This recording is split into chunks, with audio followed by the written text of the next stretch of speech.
नमस्कार, सर्वांचे मनपूर्वक स्वागत आहे। हायकोर्टाचा महत्त्वाचा निर्णय, व्याजासह थकीत पेन्शन देण्याचे निर्देश तर पेन्शन थांबवणे तर्कहीन। चला तर पाहूया याविषयी सविस्तर माहिती। त्यापूर्वी चॅनलला नवीन असाल तर सबस्क्राइब करायला विसरू नका आणि नवनवीन अपडेट मिळविण्यासाठी बेल आयकॉनला प्रेस करायलाही विसरू नका। अत्यंत कामाची बातमी, सहकारी मित्रांना शेअर करून व्हिडिओ आवडल्यास लाईक करायलाही विसरू नका।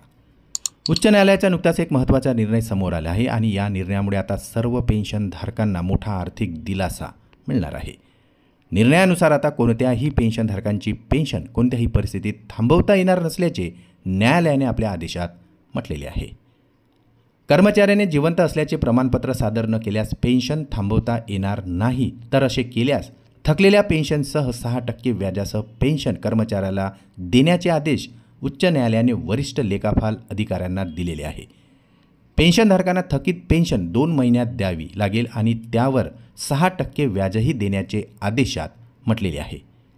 2 महिन्यात ही रक्कम न दिल्यास अधिक व्याज देण्याचे निर्देशही न्यायालय देऊ शकते, अशी सक्त ताकीदही न्यायालयाने कार्यालयांना दिलेली आहे।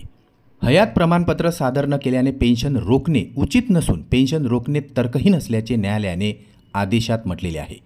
पेन्शनधारकांची पेन्शन कोणत्याही परिस्थितीत रोखता येणार नसल्याचा निर्णय दिला असून इतर तसेच पेन्शनधारकांनाही हा निर्णय लागू असणार असल्याचेही न्यायालयाने आपल्या आदेशात स्पष्ट केले आहे।